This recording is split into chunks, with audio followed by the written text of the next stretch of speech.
Assalamualaikum warahmatullahi wabarakatuh.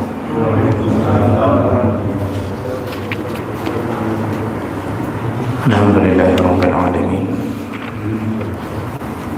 Wassalatu wassalamu ala nabiyyina al-Mustafa Muhammadin wa ala alihi wa ashabihi ajma'in. Amma ba'd.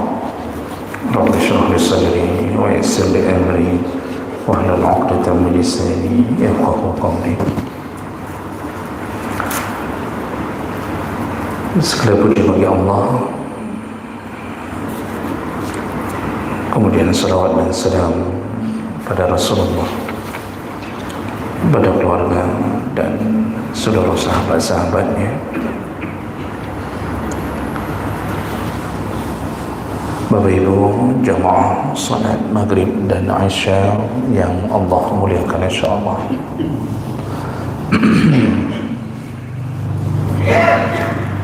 Kita sudah menyelesaikan pembahasan tentang al-yamin atau masalah sumpah, dan kita sudah mendapatkan pengetahuan bahawa bersumpah itu ada 3 model, iaitu sumpah yang sebenarnya atau munaqidah, lalu ada sumpah yang dianggap sia-sia atau sumpah al-laghu, kemudian ada sumpah palsu atau al-yamin al-ghamus. Nah, ini sumpah palsu ini berdosa bagi yang melakukan sumpah, tapi memang rencana berdusta di atas sumpahnya. Kemudian bagi yang melanggar sumpah,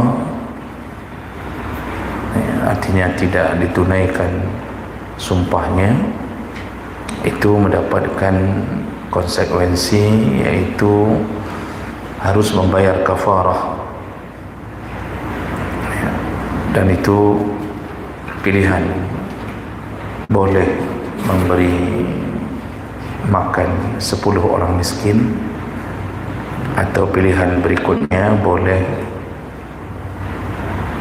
memberi pakaian 10 orang miskin atau membebaskan budak. Terserah mau pilih yang mana. Namun apabila ketiga-tiganya tak mampu, maka dibolehkan untuk diganti dengan berpuasa selama 3 hari. Puasa selama 3 hari ini boleh bertatabu', artinya boleh berturut-turut, boleh tidak berturut-turut. Mazhab Syafi'i tidak mewajibkan berturut-turut. Yang penting puasa 3 hari. Baik, kita lanjutkan. Berikutnya kita akan bahas tentang an-nazru, yaitu tentang hukum nazar. Nazar dan sumpah ini masih saling berkaitan, karena nazar pun dianggap kalau nanti melanggar itu sama kafarahnya dengan kafarah sumpah. Jadi nazar dan sumpah ini sama-sama dianggap melakukan perjanjian dengan Allah Subhanahu wa taala. Apa itu nazar? Nazrun dari sisi bahasa artinya al-wa'du bi khairin aw syarrin. Nazar itu berjanji atau perjanjian untuk melakukan kebaikan atau keburukan. Itu dari segi bahasa. Jadi kalau disebut nazara, berarti itu bisa bermakna berjanji melakukan kebaikan atau berjanji untuk melakukan kejahatan atau keburukan. Itu dari segi bahasa.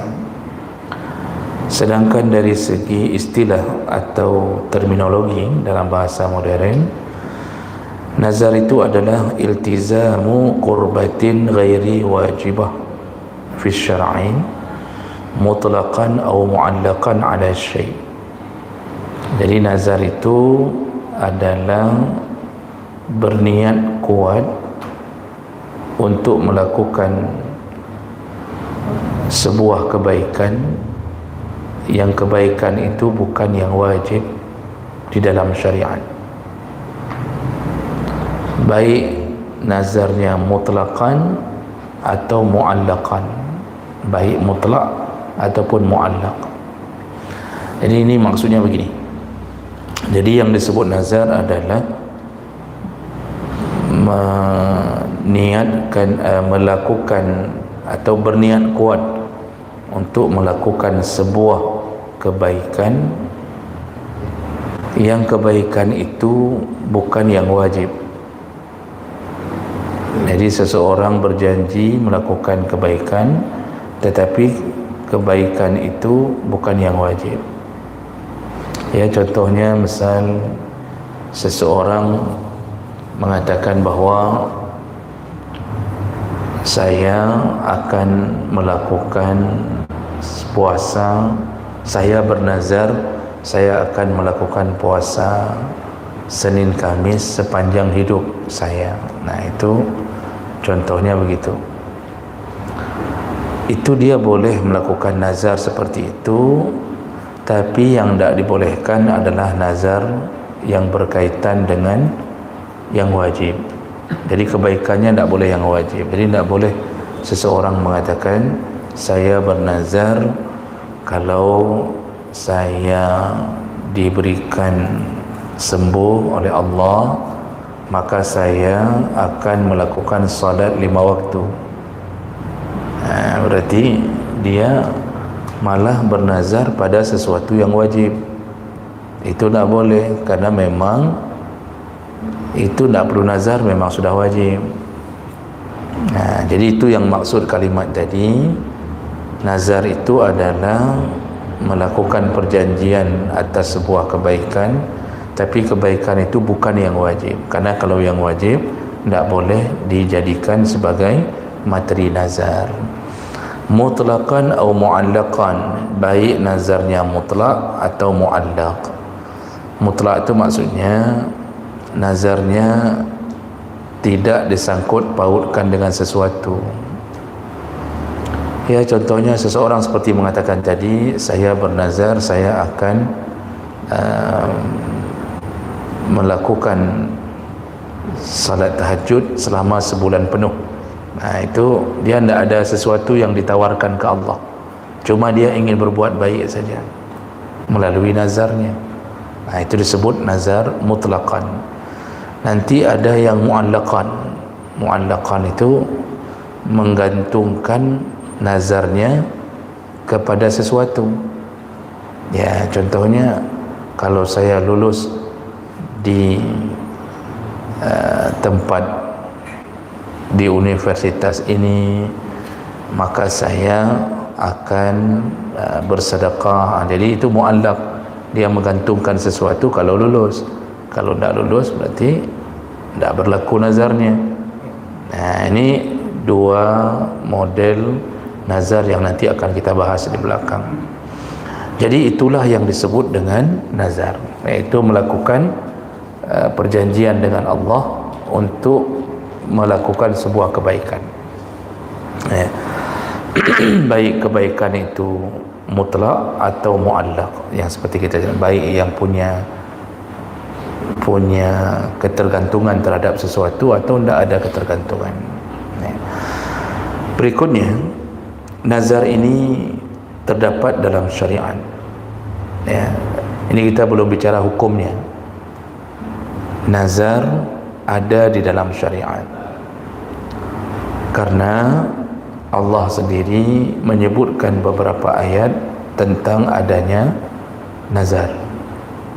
Di antaranya di dalam surat Al-Insan, Allah Subhanahu wa taala itu mengatakan tentang orang-orang yang dimuliakan di surga.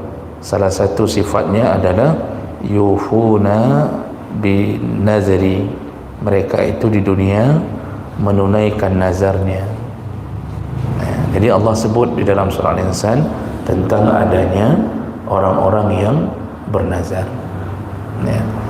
Lalu kemudian dalam surat Al-Hajj Allah mengatakan wal yufu nuzurahum, hendaknya mereka menunaikan nazar mereka. Berarti Allah juga mengatakan tentang siapa yang bernazar hendaknya menunaikan nazarnya. Nah, ini membuktikan bahwa nazar itu ada di dalam syariat. Kemudian nanti ada beberapa hadis yang mendukung tentang adanya nazar. Di antaranya hadis dari Aisyah radhiyallahu anha, anin Nabi sallallahu alaihi wasallam, Rasulullah berkata, man nazara ayyuti Allah falyuti'ahu, barang siapa yang bernazar untuk taat kepada Allah, maka hendaknya dia lakukan ketaatan itu. Wa man nazara ay yu'asiyahu fala ya'sihi, dan barang siapa yang bernazar untuk melakukan maksiat kepada Allah, maka fala ya'sihi, janganlah dia menuruti maksiatnya. Ini hadis menyatakan tentang Rasulullah pun mengatakan adanya nazar. Cuma dalam hadis ini nazar yang wajib ditaati hanya nazar yang berbentuk ketaatan, sedangkan nazar maksiat itu tidak boleh dilaksanakan. Nanti kita akan jelaskan di belakang dalam jenis-jenis nazar, ya. Nah, ini ada beberapa hadis yang lain tapi tidak kita bacakan semuanya. Yang intinya bahwa nazar itu ada di dalam syariat, ya. Nah, setelah itu, setelah kita mengetahui bahwa nazar itu ada di dalam syariat, berikutnya, nah, bagaimana dengan hukum bernazar, ya. Jadi kita tadi dikasih tahu bahwa dalam Al-Quran itu, ya, ada Allah bicara tentang nazar. Nah, sekarang hukum bernazar itu bagaimana? Apakah wajib bernazar atau bagaimana di pandangan para ulama tentang hukum bernazar? Ada 3 pandangan tentang hukum bernazar, ya. Yang pertama, menurut mazhab Hanafi, ya, bahwa an-nazru fi ta'at mubah, ya. Menurut mazhab Hanafi, bernazar itu hukumnya mubah, terutama di dalam ketaatan. Ya, kalau nazar maksiat memang tidak boleh. Ya, misal seseorang bernazar, aku akan berzina setiap hari kalau sembuh dari penyakit ini, itu memang tidak boleh. Itu sudah dosa dari awal.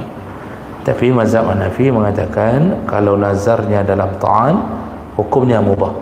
Berarti mubah itu boleh dilakukan, boleh tidak dilakukan. Ya, silakan pilih. Mau bernazar boleh, tidak bernazar pun boleh, ya. Menurut mazhab Malik, nazar itu sunnah di dalam nazar mutlak, ya. Namun makruh dalam nazar muallaq, ya.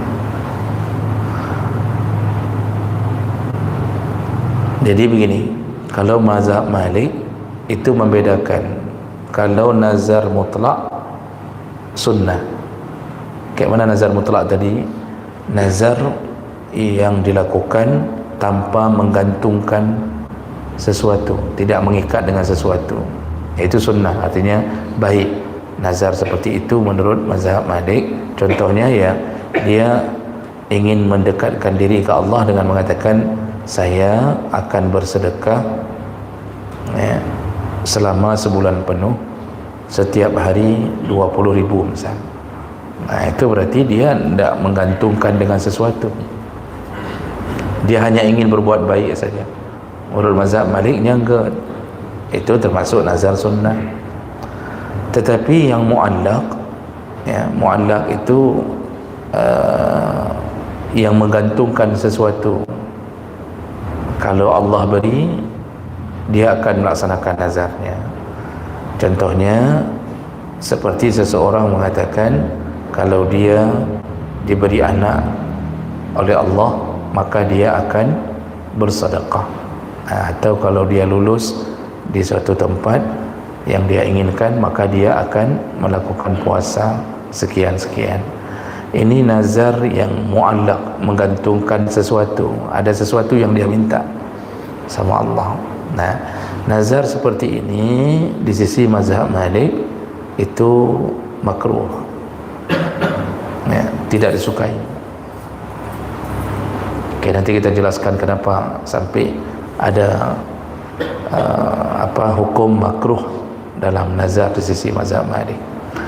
Nah, kemudian menurut mazhab Syafi'i dan Hambali, semua nazar baik yang mutlak maupun yang mu'allaq semuanya makruh.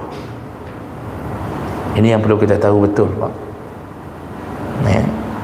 Menurut mazhab Syafi'i dan Hambali, innahu makruh ya, nazar itu hukumnya makruh, dan makruhnya tanzih la tahrim, makruh yang enggak sampai mendekati haram ya, tapi lebih utama untuk ditinggalkan ya. Jadi tidak ada sunnahnya bernazar. Oke, kita lihat dulu dari tadi. Kalau Hanafi mengatakan nazar itu mubah, silahkan, yang mau melakukan boleh, yang meninggalkannya boleh. Kalau mazhab Maliki membedakan, kalau nazarnya mutlak, tidak menggantungkan sesuatu, itu baik, dia hanya ingin taat saja, baik. Tapi kalau menggantungkan sesuatu, meminta ke Allah ya, kalau tidak diberi oleh Allah, dia belum melakukan kebaikan, dia tunggu diberi dulu oleh Allah, diberi anak, diberi macam-macam, itu baru dia lakukan kebaikan. Nah, ini makruh di sisi mazhab Malik kalau mu'allaq. Sedangkan Syafi'i dan Hambali mau mu'allaq, mau mutlak, mandum nazar yang makruh.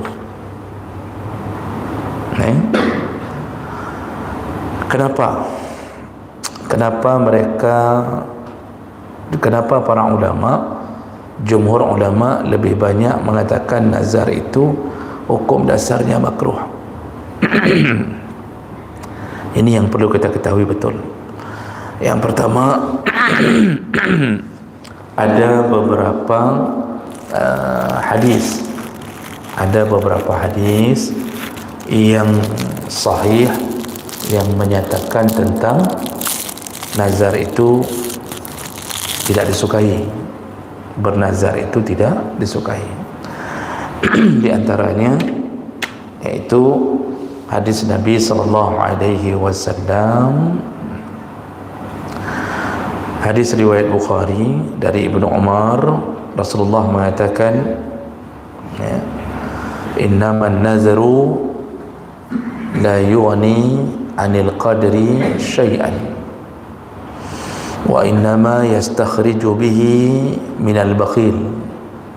Jadi kata Rasulullah, nazar itu tidak mengubah apapun dari takdir Allah ya, jadi bahasa Nabi, nazar itu tidak mengubah apapun dari takdir Allah. Wa innama yastakhriju bihi minal bakhil, dan orang yang bernazar itu termasuk golongan orang-orang yang bakhil, pelit. Nanti dalam hadis lain Rasulullah mengatakan innahu la yuraddu syai'a. Nazar itu tidak menolak apapun, ya, dari takdir Allah. Jadi bukan mengubah takdir nazar itu. Diulang lagi oleh Nabi, wa innama yastakhriju bihi minal bakhil. Orang yang suka bernazar dia termasuk golongan orang-orang yang bakhil, pelit. Jadi hadis-hadis itu menunjukkan bahawa, ya, Nabi itu tidak menganjurkan bernazar. Bahkan di dalam kitab fiqh Islami ini itu menyebutkan laukana mustahabban, seandainya nazar itu menjadi amalan yang disunnahkan, la fa'alahu Nabi wa afadil ashabihi, maka sungguh akan kita temukan Nabi dan sahabat-sahabat suka bernazar. Tapi masalahnya tidak ada catatan bahawa Nabi dan sahabat suka bernazar, ya. Jadi ini perlu difahami dengan baik. Nazar itu ada dalam syariat. Kita telah sebutkan di awal, ayat-ayat menyebutkan Allah kalau orang sudah bernazar disuruh tunaikan. Nah sekarang ternyata jumhur ulama mengatakan nazar itu makruh, walaupun ada dalam syariat, tapi hukum dasarnya adalah makruh, tidak disukai. Nah, jadi penyebabnya pertama hadis yang menyebutkan tentang Nabi tak suka. Jadi kan nazar tadi kan di dalam definisi tadi sudah diberitahu di awal, ada nazar mutlak, ada nazar mu'allaq. Nah kedua-duanya Nabi menyebut itu tidak disukai.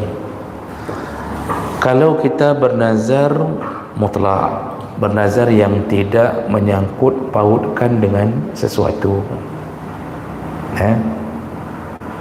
kita hanya mengatakan nazar kita untuk mendekatkan diri ke Allah, ya, seperti saya sebutkan tadi. Contoh, seseorang mengatakan bahawa saya bernazar saya akan melakukan salat duha setiap hari misalnya, atau melakukan salat tahajud setiap malam. Saya bernazar saya akan bersedekah selama setahun setiap. Itu kan nazarnya nazar mutlak, tidak dia sangkutkan permintaannya apa, tidak ada. Tetap makruh dalam pandangan ulama. Kenapa begitu Bapak Ibu? Karena kita ini kenapa harus bernazar untuk taat, ya. Kita kan sebenarnya disuruh taat kepada Allah tanpa harus bernazar.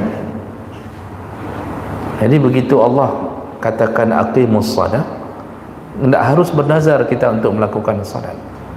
Begitu Allah mengatakan tahajud itu wa minal laili fatahajjad bihi nafilatan lak,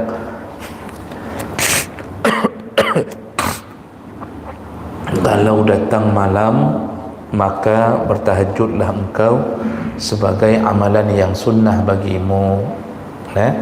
Itu waktu diturunkan ayat itu kan kita memang diminta untuk melakukan tahajud. Jadi jangan sampai kalau tidak nazar tidak taat. Jadi dia harus membebani dirinya dulu dengan nazar. Jadi bukan begitu. Hidup itu mendekat ke Allah itu lebih baik daripada membuat perjanjian dulu dengan Allah baru taat. Nah, jadi tetap tidak disukai walaupun tujuannya baik. Baik tujuan kan untuk supaya kita dekat begitu dengan Allah. Tetapi kenapa harus bernazar? Kenapa tidak dekat saja tanpa nazar? Ya. Nah, ini pertimbangan kalau nazar itu mutlak, ya.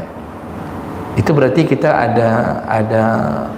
ada sesuatu yang harus kita paksakan diri baru kita taat. Jadi kita membebani diri dulu dengan nazar, baru kita taat. Konsep hidup itu kita ibadah tanpa harus merasa terpaksa. Makanya ada salah satu guru kami, ulama besar di Mesir, Syekh Mutawalli Asy-Sya'rawi, itu menyebutkan begini kalimat beliau dalam sebuah pengajian beliau. Beliau mengatakan, la ta'budullaha li tu'ta. Jangan engkau menyembah Allah supaya engkau dibalas. Jangan engkau menyembah Allah agar engkau mendapatkan balasan di dunia. Jadi kalau perlu, tak perlu mikir pun balasan Allah. Jangan engkau sembah Allah agar engkau mendapat balasan dari Allah. Walakin ya'budullaha, tetapi sembahlah Allah liturda, agar engkau diridai oleh Allah. Jadi kita ni disuruh sembah Allah, jangan berharap Allah beri ini, beri itu, tak. Baik dunia akhirat, itu sebaiknya tak usah sampai ke situ. Ini sebenarnya udah level orang-orang yang tinggi imannya. Tetapi sembahlah Allah liturda, agar engkau diridai sebagai hamba. Jadi kita ini sembah Allah itu cukup hanya agar Allah ridha bahawa kita hambanya dan dia Tuhan kita. Disambung, fa in radiya, kalau Allah sudah ridha, adhasyakum bi'atai, kalau Allah sudah ridha, maka Allah akan berikan apapun kepadamu, bahkan melebihi daripada yang engkau minta. Nah inilah konsep taat. Artinya ya sudah, kita solat-solat aja. Masalah pahala bagi fikir Allah, apa yang ada fikir kita. Asal Allah saja ridha terhadap kita, maka yang tak kita duga pun dapat. Kita kan banyak sekali Bapak Ibu yang sudah Allah beri, cuma karena kita sifatnya suka berkeluh kesah, yang Allah sudah beri ke kita selama ini tak pernah terfikir. Yang terfikir permintaan kita yang belum kesampaian. 1000 Allah beri, tak pernah kita hitung. Satu yang kita minta belum diberi, itu yang selalu kita fikir-fikirkan. Nah, ini manusia memang begitu. Hansip nyawa ta'ala, jaya ta'ala. Nah, jadi nazar, bernazar taat walaupun baik, tetapi sebenarnya untuk taat tak perlu bernazar. Taat saja, hidup saja taat begitu. Anak pelai tak pegah drota nyo menyo lung bernazar, nyo akan lung tembayang sunnah, akan lung puasa Senin Khamis. Tak perlu bernazar, lakukan dia kerana berharap ridha dari Allah. Nah, itu yang pertama. Yang kedua, Nabi juga tak suka tadi mengatakan bahawa walaupun nazarnya mu'allaq, nazarnya mu'allaq, ada ikatan, kalau saya sembuh maka saya akan melakukan ini, itu mu'allaq. Itu nazar seperti itu malah masuk dalam kategori ujung hadis. Yang suka bernazar sebenarnya orang pelit kepada Allah. Maksudnya apa? Kalau engkau belum beri anak, maka aku pun tak mau bersedekah, ya Allah. Jadi dia nazar dulu baru sedekah kalau diberi. Kalau lulus aku bersedekah. Berarti kalau tak lulus tak sedekah.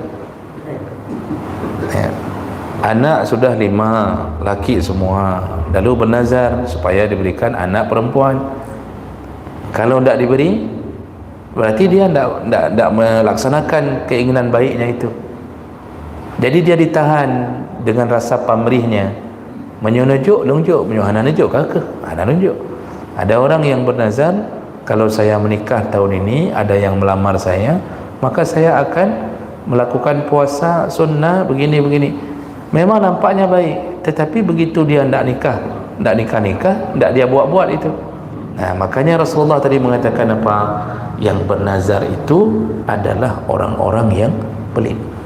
Makanya ini kan seharusnya kita hidup, Nabi ingin mengatakan tak perlu begitu, taat aja. Masalah nanti tak dapat anak, masalah sudah nikah, tak menikah, itu kan ketentuan Allah. Dan yang paling tahu hidup kita sebenarnya kan Allah. Kita cukup tawakal di atas ketentuan Allah.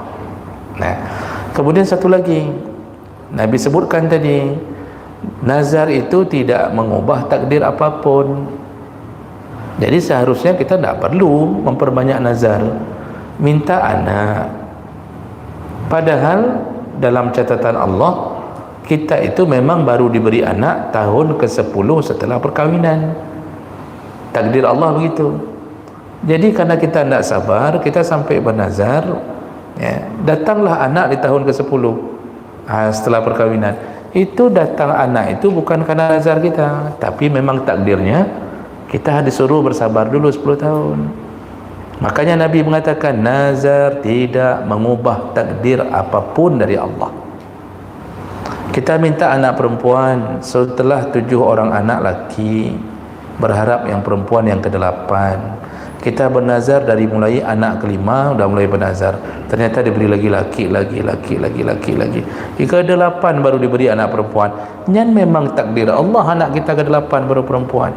Bukan Allah mengubah takdir gara-gara nazar kita, tidak. Nah, di situ Nabi memberitakan sebuah berita yang gaib bagi kita, nazar tidak merubah takdir. Jadi kalau begitu apa pentingnya nazar? Kan ada penting tapu sebenarnya. Jadi oleh karena itulah jumhur ulama mengatakan nazar itu hukumnya makruh, tidak disukai orang bernazar. Pelit ia juga, lalu kemudian berbuat baik pun karena membebankan diri harus nazar dulu. Yang ketiga, merasa takdir Allah bisa dirubah dengan nazar. Oleh karena itu tidak perlu hidup bernazar. Maka jika pun makruh. Cuma anehnya kita lihat kondisi kita, Pak, urung-urung tuhadannya rata-rata nazar saja, Bu. Makanya cukup banyak anak Nazarullah, Nazaruddin, ya. Muhammad Nazar, Nazariyati, Nazariyah, nanti ada Osman Kaui, Sulaiman Kaui, Ibrahim Kaui, nyaka anak-anak Kaui mandumnya. Jadi sikit-sikit nazar, sikit-sikit nazar. Padahal dalam hukum malah disebut itu makruh, tidak baik. Banyak-banyak nazar itu tidak baik. Kan berarti kita terbayangkan ni apa yang dulu diajarin ni. Kok bisa orang katanya menazar tapi kau sikit-sikit nazar, jangan menyono. Nanti ada yang lebih parah lagi, Pak. Bernazar atas nama orang. Nenek yang bernazar dikenakannya ke cucu. Jadi cucu misal dapat anak, lalu nenek mengatakan, hidung nadum kau yoroji, dulu saya ada bernazar, kalau kamu melahirkan selamat maka kamu harus puasa sebulan. Yang nenek bernazar, yang lakukan cucu, kan berat hat pungonek. Ini nazar ni sah tak? Tak sah. Tak sah. Tak ada cerita orang bernazar ditimpakan ke orang lain, mana ada. Itu kan pegat syariat keterunya. Jadi kadang-kadang kita kalau tidak belajar ilmu nazar ni, kita dibodoh-bodohi madukun. Jadi tidak sembuh-sembuh, kata dukun nyon nak kau nek ke kalau pilih ada nazar nenekmu yang belum dilepaskan. Nah, kata si dukun, dari mana di dukun tu tahu nenek kita punya nazar? Apakah dia mantan pacar nenek kita? Ya. Pukul cewek naik katanya sampai tepu kau naik katanya. Itu kan dukun tu bodoh, dibisik-bisik sama syaitan kebodohan, dikasih tahu ke kita karena kita pun bodoh, ya. Mungkin ijazah pun ijazah palsu, ya. Akhirnya kita turuti. Pu yang kebegah di dukun dakwa tanya, kita bilang sama orang nak kau nek, kita telefon nenek, nek nak nama kau, nenek aja bingung, hukum kau ngeroje.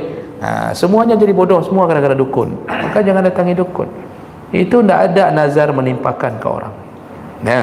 Jadi kita lihat dulu bahwa ternyata hukum nazar itu jumhur ulama malah tidak menyukai tentang orang yang banyak Nah, ini jangan biasakan mendengarkan.